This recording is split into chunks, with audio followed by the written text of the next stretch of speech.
नमस्कार, मैं हूं अनुज। आज के मुख्य समाचार में आपका स्वागत है।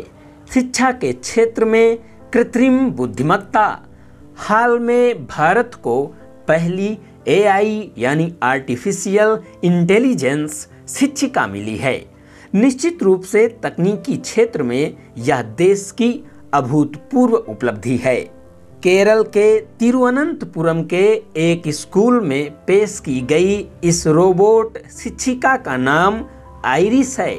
यह रोबोट शिक्षिका चैट जीपीटी जैसे एआई प्रोग्रामों से लैस है और इसके पास गणित एवं विज्ञान जैसे विषयों के प्रश्नों का उत्तर देने की क्षमता भी है।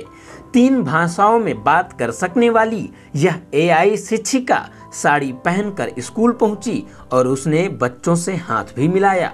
शिक्षा के क्षेत्र में कृत्रिम बुद्धिमत्ता के प्रयोग का यह अपने आप में एक अनूठा उदाहरण है। यूं तो कृत्रिम बुद्धिमत्ता अथवा आर्टिफिशियल इंटेलिजेंस की शुरुआत 1950 में हुई थी, किंतु इसका तीव्रतर विकास 1970 के बाद आरंभ हुआ। हाल की बात की जाए तो नवंबर 2022 में चैट जीपीटी नामक ओपन एआई चैटबॉट के अस्तित्व में आने के बाद कृत्रिम बुद्धिमत्ता के क्षेत्र में निस्संदेह एक क्रांतिकारी प्रादुर्भाव हुआ है। चैट जीपीटी में उच्च स्तरीय एल्गोरिदम एवं प्रोग्रामिंग का प्रयोग करके प्रश्नों के उत्तर देने एवं मानव के उन सभी कार्यों को सहज एवं सरल बनाने का प्रयास किया जाता है जिनको पूर्ण करने के लिए मनुष्य को अपनी बुद्धि का इस्तेमाल करना पड़ता है। इसी चैट जीपीटी को रोबोट के साथ संयुक्त करके कृत्रिम शिक्षिका को अस्तित्व में लाया गया है। यहाँ पर एक विचारणीय प्रश्न यह उठता है कि शिक्षा के क्षेत्र में कृत्रिम मेधा का प्रयोग कहाँ तक उचित है। कुछ दिनों पहले इंग्लैंड के एक स्कूल ने भी एआई चैटबॉट को प्रिंसिपल हेड टीचर बनाया है एवं शिक्षार्थियों को एआई आधारित पर्सनल असिस्टेंट दिए हैं। शिक्षा के क्षेत्र में कृत्रिम मेधा का समावेश आखिरकार किस सीमा तक उचित है?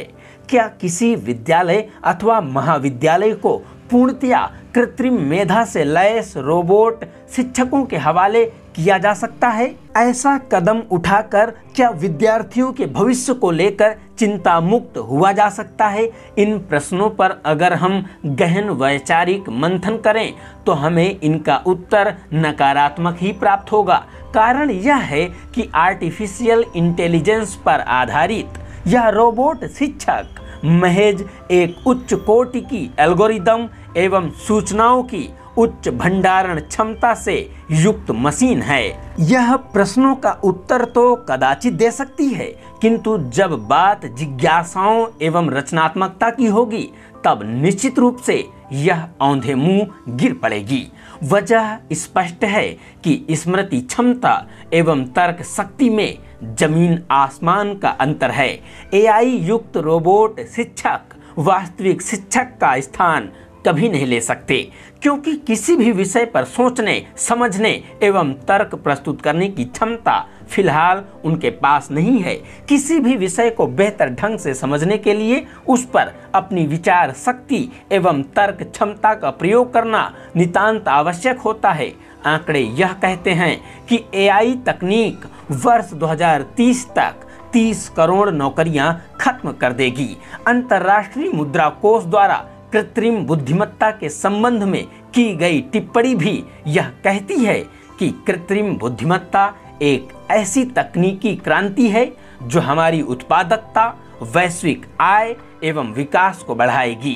किंतु यही तकनीकी क्रांति कई नौकरियां लील सकती है एवं असमानता की खाई को और अधिक बढ़ा सकती है। आखिर इन सभी रिपोर्ट का क्या मतलब है? क्या भविष्य में शिक्षक अपनी नौकरी से हाथ धो बैठेंगे एवं उन्हें प्रतिस्थापित करने वाली निर्जीव मशीनें होंगी? संभवतः ऐसा अनुमान इसलिए लगाया जा रहा है क्योंकि मशीनी शिक्षकों को कोई तनख्वाह नहीं चाहिए। उन्हें केवल अपने अंदर लगाई गई बैटरी की चार्जिंग की आवश्यकता है। वहीं दूसरी तरफ बजट का एक अच्छा खासा हिस्सा शिक्षकों के वेतन पर खर्च होता है। दूसरा बिंदु यह है कि मानव शिक्षकों द्वारा समय समय पर अपनी विभिन्न मांगों को प्रस्तुत किया जाता है। उनके पूर्ण न होने की दशा में विरोध प्रदर्शन भी किया जाता है, जबकि मशीनी शिक्षक कभी किसी तरह की कोई मांग प्रस्तुत नहीं करेंगे। विरोध प्रदर्शन तो बहुत दूर की बात हो गई। कुछ अन्य अंतरों पर गौर करें तो मशीनी शिक्षक विद्यार्थियों को एक ही विषय चाहे जितनी बार पढ़ा सकते हैं, जबकि मानव शिक्षक को एक ही बिंदु अथवा अध्याय की बार बार पुनरावृत्ति करने के लिए कहने पर उन्हें मानसिक तनाव अथवा झुंझुलाहट का अनुभव हो सकता है। इन तर्कों से तो यही प्रतीत होता है कि एआई आधारित मशीनी शिक्षक वास्तविक बुद्धि पर आधारित मानव शिक्षकों से हर मामले में बेहतर साबित होंगे, किंतु यह केवल और केवल कोरी कल्पना है। सत्य यही है कि मानवता का स्थान मशीन ले सकती है।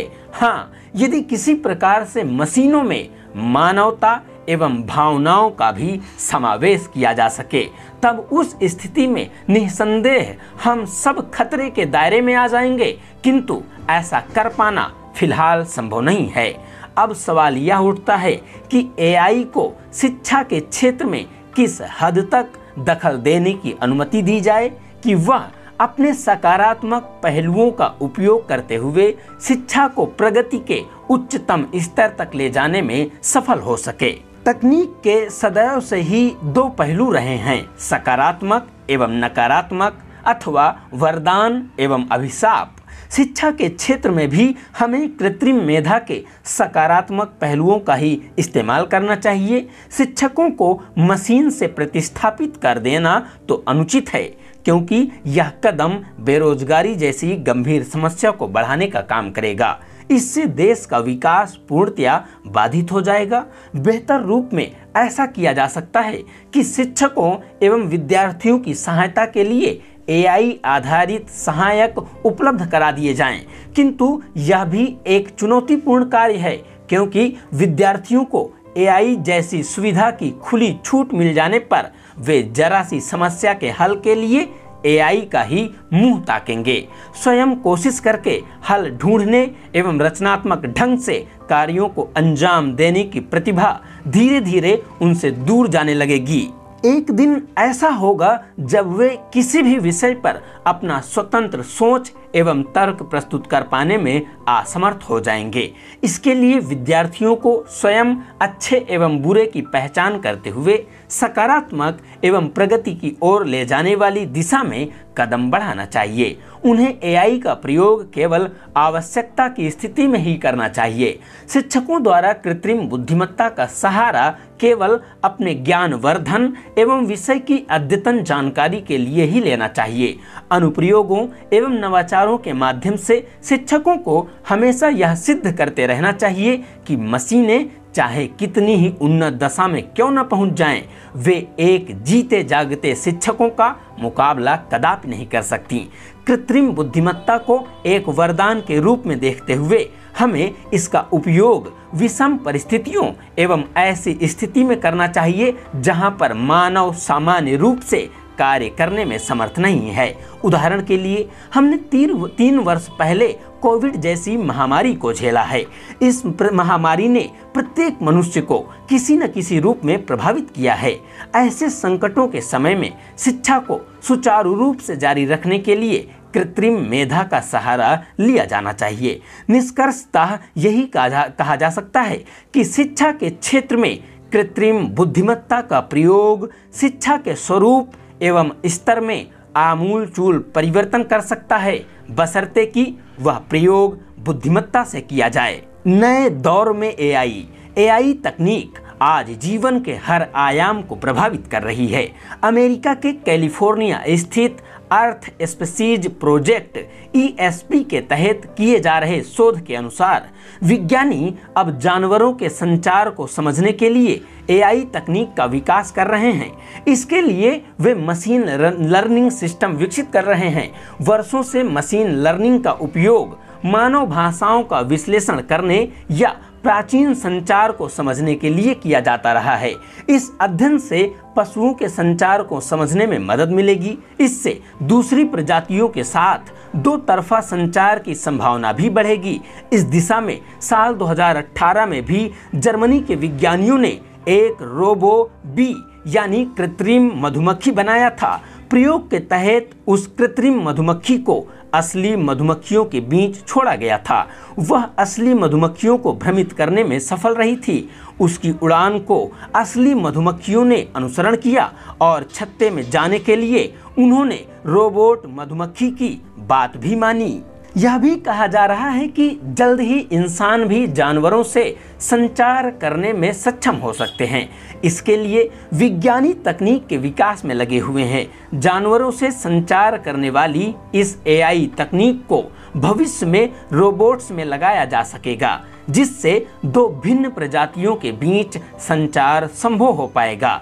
जहां एक और यह एक बड़ी कामयाबी साबित हो सकती है, वहीं इस तकनीक के संभावित नुकसान भी हो सकते हैं, क्योंकि इंसानी दिमाग में जंगली जानवरों को गलत तरीके से नियंत्रित करने और उनके रहन सहन के साथ छेड़छाड़ करने की भावना आ सकती है।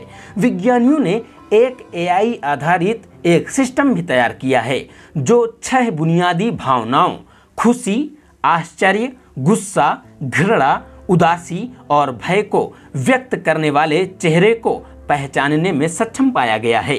कुल मिलाकर भविष्य में AI आधारित ऐसी मशीनें हमारे सामने होंगी जो इंसानी भावनाओं को पहचानने में सक्षम होंगी। भविष्य में रोबोट और ड्रोन युद्ध के मैदान के अलावा स्वास्थ्य एवं शिक्षा सेवाओं में भी बड़ी भूमिका निभाते दिखाई देंगे। इसी के साथ आज के समाचार समाप्त हुए। बहुत बहुत धन्यवाद।